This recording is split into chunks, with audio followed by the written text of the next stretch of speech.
What's up, everybody? Welcome back to another episode of Rams Brothers. I'm your host, Dean, and I'm joined, as always, by my brother and the other great host of this show, Nick. And Nick, the Rams are 2-0 so far this preseason. The first time Sean McVay has ever had a winning record in the preseason since becoming the Rams' head coach in 2017. But first and most importantly, how are you, my good brother? I'm good. I was whenever it's a preseason game against the Chargers, I usually just chalk it up as an L. But I guess that was Staley's Chargers and not our balls, because it seemed like we walked away.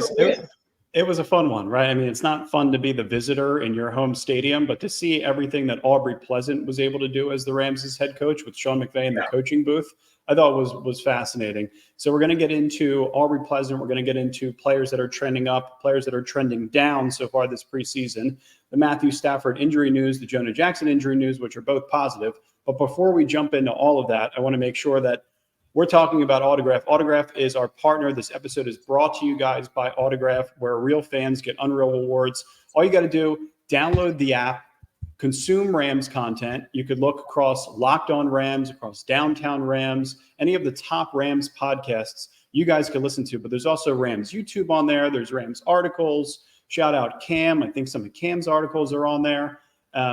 From Rams Wired. So make sure all you got to do is just download the app, punch in our referral code, which is B1B3F930. I'm going to show it here again on the screen. So scan that QR code, download the Autograph app, punch in the referral code, and all you got to do is consume Rams content, and you guys will be a part of the Autograph team alongside with us. I mentioned we were 80% to our goal last episode. We are now 83% to our goal. So we're trickling. We're getting a little bit closer. So we appreciate your guys' support in every way that we can get it. So we usually mention that this company is founded by Tom Brady, among others, because that makes it more legitimate and verified. But a couple people in the comments have been saying, I don't want to support Tom Brady in any way possible. So I shouldn't have said anything at all. Totally get it, though. Yeah, I mean, he's the villain. He took away 2 Super Bowl rings, but he is the greatest quarterback. He's really good at what he does, and respect the app. You know, it's a fun app. I was on there today. I was listening back to our episode last week, and it's doing well. So yeah, check it out, guys. It would be a huge help for cool. Dean and I. Good stuff. Appreciate you guys, and also we want to make sure to everybody to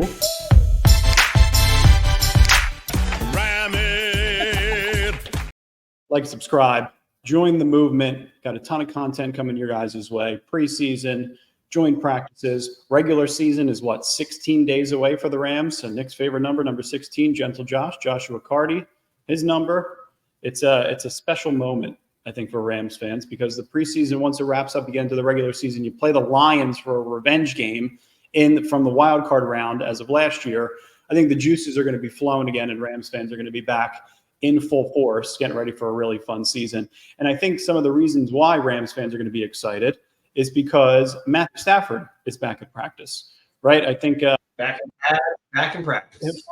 He's back at practice. It really wasn't that long of a break, right? He heard it in the joint practice Wednesday, and now he's back on Monday. And Sean McVay was talking about how Stafford was really mad at him for not letting him participate in the team drills. He participated in all of the individual drills. So he wasn't allowed to do the 11-on-11 drills, which McVay held him out of, but he was able to do all of the individual drills by himself. So he's working his way back. He was in full pads. He looked like he was ready to go. He's obviously a great competitor, so he wants to be on the field in all capacities. And also Jonah Jackson. Jonah Jackson's also back in individuals.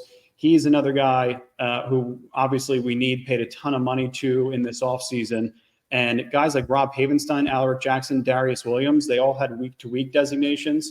I actually thought Jonah Jackson's was the worst injury because it was a scapula injury. But any lower body injuries to offensive linemen are obviously a little bit worrisome. Plus, you got the hamstring with Darious Williams. So it's nice to see them back on the field. And, you got to get these guys healthy with, as we mentioned, a 16-day period to get ready for the Sunday Night Football game against the Lions. Yeah, and then also just keeping our eyes on Havenstein, longest tenure, and then Darious Williams, as well. So all of which are week to week. So you're hoping that by the time those 16 days get up, that everybody is just good to go, which is not where we thought we would be, once you go into camp. So I mean, how much of a blessing would that be if we actually have a fully healthy team, which we didn't even get last year to start the season? Exactly. Yeah, that was the worry. It's like, are all these guys going to be ready to go? It seems like they will be. They're all trending in the right direction. Stafford and Jonah Jackson specifically, which is great news. I also wanted to highlight Aubrey Pleasant, right? Because the Rams came away with another win against the Chargers, second preseason game of the year. We mentioned they were the visitors in their own stadium, which everybody hates, but Pleasant was calling the shots and McVay was up in the coaching booth. It's officially Sean McVay's first preseason with a winning record, which it's hard to believe you go back to 2017. But Aubrey Pleasant, I think, did a really nice job.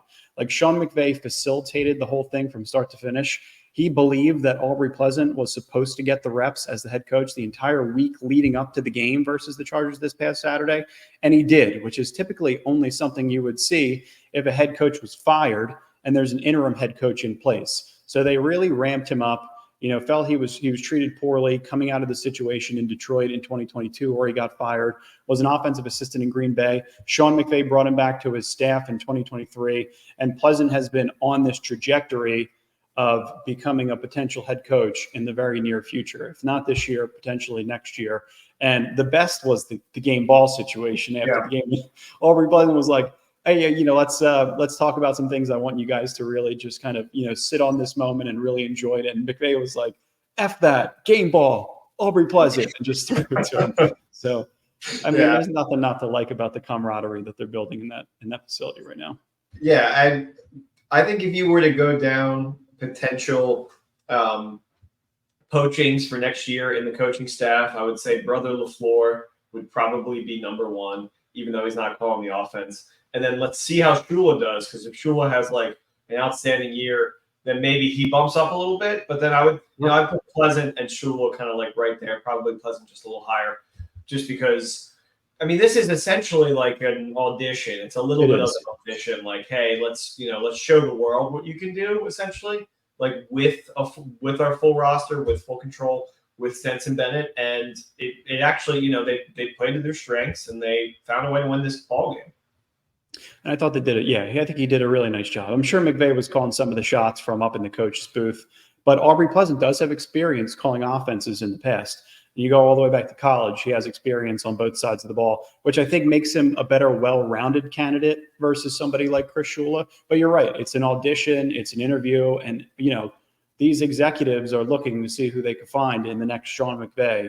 And a lot of these coaches, a lot of these big names have come from the Rams' building. So Aubrey Pleasant could be the next guy on that list, which, anyone that is associated with Shanahan, McVay, or LaFleur is like right now, those are the biggest. I mean, those three and then McDaniel, right, who like went out and had an amazing first 2 years as a head coach. So, I mean, they're looking for that next guy. And it could be Pleasant, honestly. It could be Shula, but we'll see. It could be. And you know what's so fascinating about the preseason? It's like you get to evaluate all these players, rookies, second-year guys, third-year guys that you just kind of brought from, the Cowboys or the Texans, guys like Carlos Watkins, guys that are just getting into the building and really kind of getting a feel for the way that the Rams do business. So we wanted to look at players that are trending up versus players that we feel like are trending down. And the good news is there's more players that are trending up versus trending down so far, 2 games in the preseason.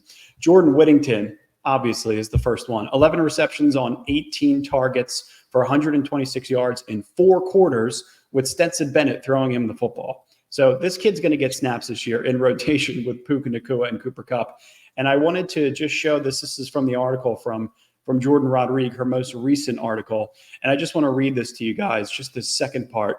The Rams' receiving hierarchy remains Cooper Kupp and Puka Nacua. They're the number 1s and number 2 on paper. Cooper Kupp plays the multifaceted F position, which is the slot, while Puka Nacua is the Rams version of a Z in the mold of former veteran Robert Woods. So this is a really good way. You guys can look it up. I have some good graphics too if you want me to share them on X, just to kind of get a better explanation of how these guys line up on the line of scrimmage and how they, put naming conventions behind them. But those 2 receivers are going to get a significant portion of targets from Matthew Stafford. And then veteran receiver Demarcus Robinson is the X. Thought in this offense, though in this offense is the X receiver, does not mean the number 1 receiver. Robinson and Stafford have great chemistry, and he is one of Stafford's preferred targets. If the play breaks down, these 3 receivers have been the first team for all of spring and summer when the Rams are in 11 personnel. So I think that's really important to note. The reason why we wanted an X receiver so badly this offseason was because Demarcus Robinson's on a 1-year contract and Tutu Atwell's on the last year of his rookie deal. So after this year, you're going to have to look at it at, in a bigger picture. But that's the way it looks right now. And Jordan Whittington is going to be the guy that plays right behind Cooper Kupp and Puka Nacua in terms of versatility between the F and the Z. So you got it's a really, really good draft pick and not somebody that I think you should compare to a Nelson Spruce or a Lance McCutcheon because it's a total different skill set. Yeah. It's also, I mean, you can have hopes for him like finding the end zone at some point this season, but it's just the lack of offensive opportunities that you're going to have when you have those three guys, if everybody stays healthy. You know what I mean? That was the big thing about Puka last year because Kupp went down. I mean, he was getting those targets in those first couple of games, but then when he went down, Puka got his progress just completely skyrocketed after that. So hopefully that doesn't happen and we just get to see those main three. But even if we do just see those main three, Whittington will receive reps here and there, and it would be nice for him to see the end zone. Yeah, it definitely would be. And I think, even when Cooper Kupp is going to be, 30? No, he'll still be 31 this season. You're right. However old you are. As long as I know that I know how old Cooper Kupp is. And Puka Nacua is going a little bit through that bursitis in his knee. So if any of those guys need a breather, Whittington has the versatility to be able to play at either one of those spots. So I think he will see some touches. But like you mentioned, Nick, from a fantasy football perspective, he's only going to get a ton of targets and see the end zone potentially if one of those guys have to come off the field. So, and then the next guy, which we definitely don't want. Yes, I totally agree with you there. But again, it would be nice to see, and it's good to have the depth. And wide receivers coach Eric Yarber does an incredible job.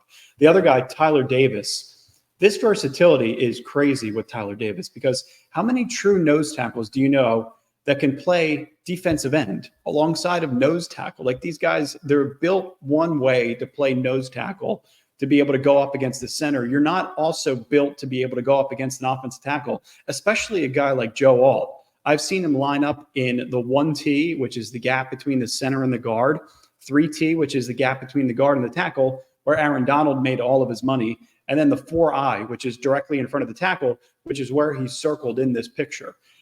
So, I mean, when you're looking at like PFF grades, you can't necessarily just look at the grades in totality because the Rams move him around so much that they're just trying to see what they can get out of him, see what kind of versatility they have up front in general. So if he's graded in one spot, like really low, say, for example, at the 4T where he's playing defensive end, it's likely going to drag down that cumulative grade. But I think for the most part, a guy that is drafted as a nose tackle that could play 3 different positions up front, I think it's insanely valuable for a young defensive front. And he's earned snaps. That's why he got limited snaps in the last preseason game. Yeah, and it's just why you cannot always judge somebody by their grades or their PFFs. It's very easy just to pull up numbers when you're having an argument and just being like, hey, well, numbers don't show. It's like, yeah, well, the numbers, they don't lie, but they're not showing the full picture of exactly what's going on because everything we saw from Davis, I thought was lights out. I totally agree. Contextless numbers is what bugs me about that because it's like, he's a good player. If you see that he's a good player, you see that he's versatile enough to play on the defensive front at this level. He's going to make the roster. He's going to play for this team, and he's going to be a really good Ram for years to come. The next guy, I just want to show this flashback, Nick, because we did this 53-man depth chart projection, and there was some controversy at inside linebacker. And I want to go back in time about a month and a half when we were talking about undrafted free agent Omar Speights.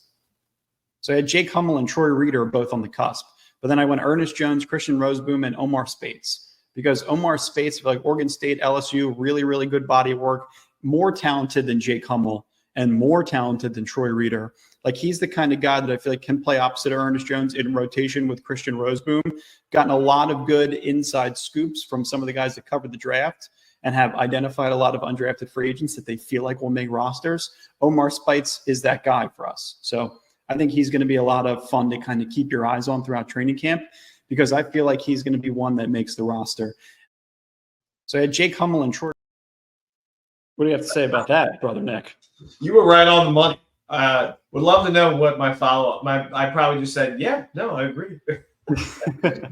Just because I'm not, I wasn't fully, versed in that topic. But yeah, I mean, you totally had it because it does look like it is trending that way. I hope so. I mean, and you're seeing it now from Rams Twitter too. Shout out Sosa. Omar Spates might be that guy. Pairing him with Ernest Jones would be fun as hell. There's a lot of good things to like about him. I think that just in terms of the way that he approaches the game, his special teams contributions, he had 2 tackles for loss in one single series in like a span of 4 plays. He made that special teams play as soon as the game started where he knocked one of the Chargers kick returners right on their back with their right shoulder.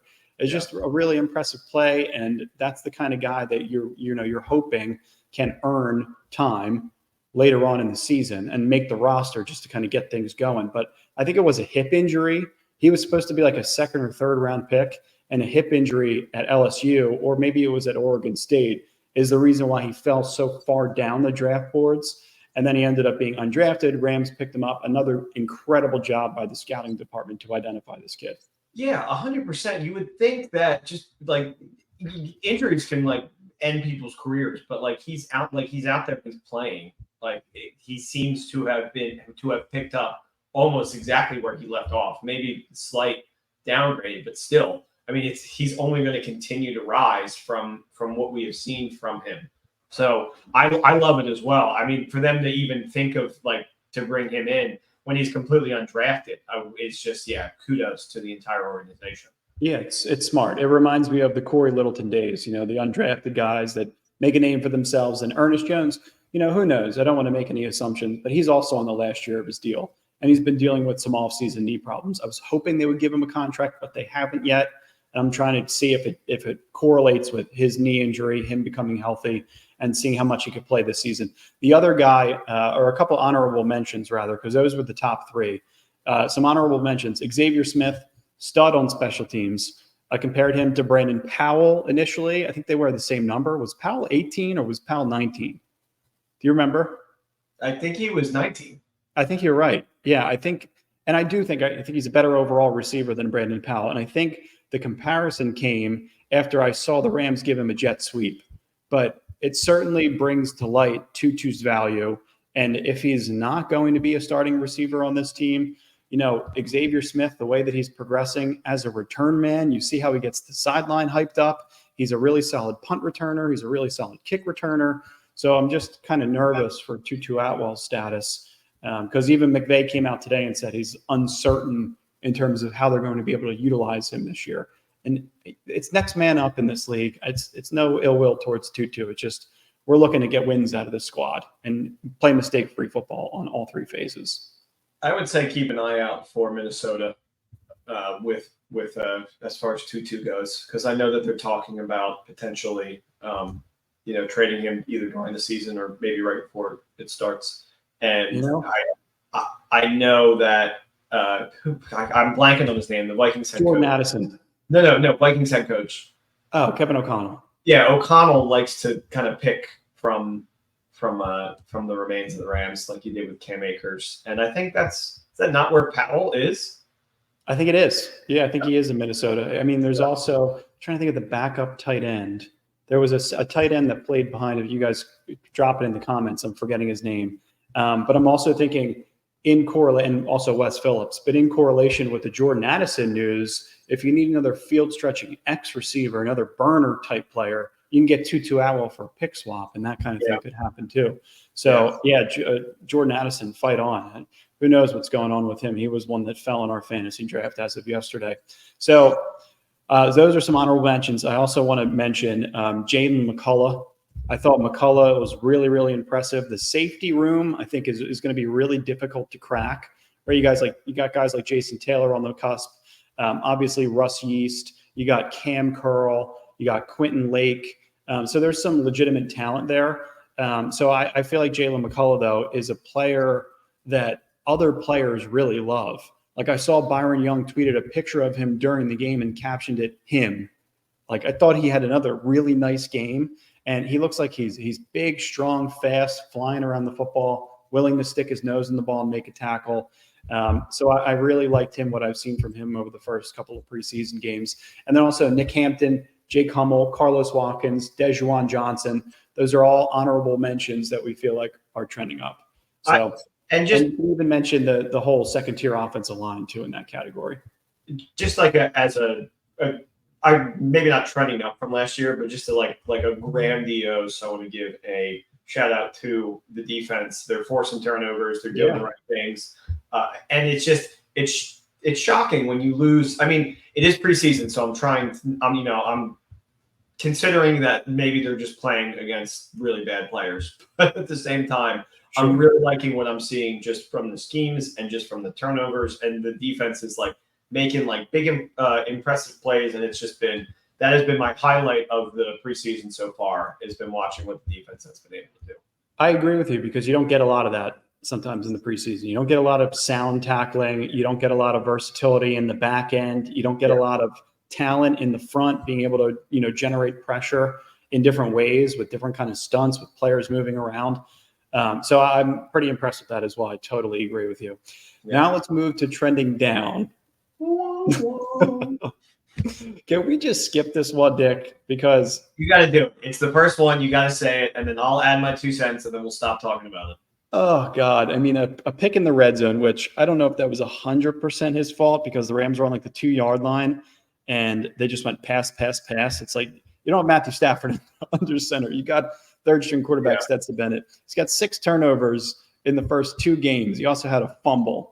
I think it was at some point in the third quarter. Had a nice touchdown pass to undrafted free agent J.J. Lopp. And, you do see some good things at times, but it's not consistent enough. I just don't think that he's anything more than a third-string quarterback in this league. And I don't really want to talk about him any more than that. You absolutely can add your 2 cents, but I would be so much more comfortable watching Jimmy Garoppolo take some snaps in the first 2 weeks if Matthew Stafford isn't good to go, or at some point in this season. Hopefully you never see the backup, but this is one I hope I really don't see outside of the preseason. Everything that they're doing on offense feels like it's a little in spite of his efforts. And I feel like watching him is like watching the Rocks Football League, XFL, USFL. I feel like he's just right on par with those quarterbacks, which is usually like a third string in the league, and they can have some explosive and nice plays every now and then. But Jimmy G or Tannehill, if Stafford, I just hope that Stafford can stay upright at least until the third game this season, is really, because I just don't want to start 0-2, and I really don't want to see him out there during the season. Yeah. I tried really hard to say something positive today. No, and you didn't do a bad job. It's hard, though, because like you see a guy like Luis Perez, and in the broadcast, they were like, Luis Perez didn't play football until after high school, or whatever they said. He started playing football at like the age of 19 and is playing professional football as the third string for the Chargers right now. And then you see a guy like Bryce Perkins, Luis Perez and Bryce Perkins, both undrafted. They both play in the UFL, but they both seem like they are a little bit more competent and less likely to command of the game.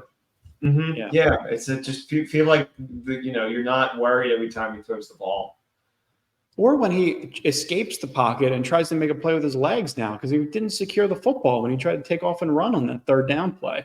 Yeah, no, I don't like. There's very few things like he does he knows how to play the position. Obviously, won national championships at Georgia, but there's a very small amount of things that he knows how to do correct. And one of the biggest things is just take care of the football. I really think if you're like a third stringer in this league, you have to be able to make moves with your legs, just because it's like you have to be able to kind of dice them. It's like, because you're not going to be able to have like this crazy arm talent. We're at that point in the league, and he doesn't even have that. So let's just move on. I do feel guilty that I tried to claim that he was going to be a poor man's Baker Mayfield when he was originally drafted. I am upset with myself, but you hope he continues to progress, and they're going to have him for, the foreseeable future. So you may as well just stay hopeful that he's going to play some sound football in the third preseason game. Probably going to get a majority of the snaps again, if not all of them. So it's, maybe a tougher watch, but you just are hoping for progress for the kid. And then another guy who I feel like is trending down is Trey Tomlinson. He kept the Rams' defense on the field with a killer illegal contact penalty I think it was a 3rd and 19 situation. So he's now starting to show the colors of a Darion Kendrick, somebody who gets too handsy, somebody that's overly aggressive at the worst of times. And he committed a really similar penalty last week that was detrimental for the defense. I unfortunately think that he is a cut candidate. And I know that it is LaDainian Tomlinson's nephew, and we all had high hopes for him coming out of TCU. But there's too much talent in the defensive backs room. And if you're on the field and you're committing penalties on 3rd and 19, and you're giving the offense another opportunity to keep moving the football while the whole defense thinks that they're going to go take a rest on the sideline, everybody doesn't, nobody's happy with that. So, no. I mean, so tough. It did happen last year a lot. It reminds me of, like you said, Kendrick, where it's to end the half for the Eagles game, and there's there's something in the back right corner of the end zone because he's getting all handsy, and it happened again, I think, in the Falcons game, and like two points that just absolutely killed us, and like, to have anybody that is consistently doing that. It's one thing if it happens randomly and you watch the replay back, but you watch it back and you're like, yeah, those are just things you just can't do, so you have to be able to kind of stop doing that once you get called on it once, and once it happens again, it does, especially in preseason. It feels like you are on a strike-based system here, so we will see if you can if you have what it takes to be on the practice squad. Yeah, I mean, that could be it. He could be a practice squad candidate, and then he may get picked up by another team. But I think he's definitely a practice squad candidate, considering you got some tough decisions to make at running back, at receiver now with Xavier Smith and Tyler Johnson, inside linebacker we talked about with Omar Spates and Jake Hummel and Troy Reeder. You got some tough decisions to make in terms of safeties. So I think it's just might be a position that they feel like they're going to go a little bit later on because they have so much talent in other spots. And then the last one is Zach Evans. It was him and Boston Scott in this one. Boston Scott ended up winning the game for the Rams. He was the one that I think took like a 35-yard handoff and ended the game and slid and the Rams won. But Boston Scott, I feel like he's clearly the better player. Plus, he brings special teams value. Like, these young running backs don't understand, like, you have to be able to at least be valuable in special teams as a kick returner. If you're lacking things like vision, you're lacking things like big playability, and it seems off. The vision seems off. His big playability was showcased a ton in college, and it just seems like it's lacking a ton so far. The vision's off, as I mentioned, and I just like Boston Scott better as a veteran if he does need to get some snaps, and I think you do too. So it seems like they got to go light there too. Ice the game. I was actually wanted to put Boston Scott on the trending up, but it's like this is just kind of who he is. So it's like he's very much being who he is. But it is like ices the game. Had some really great rips, and it like, to me it feels like you shouldn't put the pressure of having somebody that's on like they did this last year where like Cup or Puka would like be receiving punts or like kickbacks. And it's just like, I would rather have somebody that is more focused on just doing that to play that role. So to me, I would just want it to be Boston Scott because I feel like he has what it takes. I would have loved it if he scored that touchdown at the end, but he kind of did get caught up to, which kind of is the running back that he always has been. But still, I mean, he was able to get that chunk short and just burst through the hole like pretty well. And Zach Evans compared to Boston Scott did not look good. And it's like when you're next to Boston Scott, you have to either at least be on his level or like slightly better, I think. Yeah, I totally agree. I mean, Boston Scott, Xavier Smith, Tutu Atwell, like, I would feel better from a special teams perspective with any of those three guys, but like Boston Scott specifically, because he's done it at such a high level with the Eagles in the past. So he's got some veteran talent. And then the last thing I wanted to note, Joshua Carty. Yeah. He was 2 of 3. He made another extra point, but was 2 of 3. He missed a 52-yard field goal by a mile. So all I want to do is see him make a 50-plus yarder in the next game. Like, I think he's fine. I think he'll be the kicker of the future, but I just need to see him make a 50-yarder, 55-yarder, whatever it is, 50-plus in the next preseason game. Let's be honest right now, Dean. You're not going to get a better kicking situation than SoFi Stadium. And you're just not.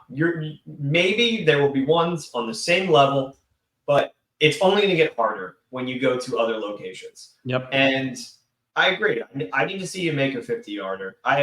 The Rams are actually a team, at least last year, that will be conservative on like that 4th and 3, 4th and 6 situation where they are like just close enough where they're like 50, 53. I think McVay is just used to having either Greg Beleg or Matt Gay. So he just feels like points in that situation is better. But if Josh is not going to be able to provide points in that situation, at least go into the season knowing that and go for it at that, at that midfield, a little past midfield. I would agree. Yeah, I agree.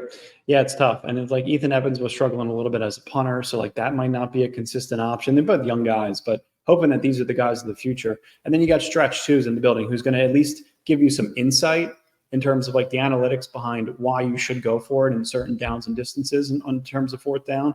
But I want to see the kicker make field goals. If 50 plus is makeable field goal distances for these kickers, and Cardi is supposed to be that guy. He was hitting 60-yarders before the game started.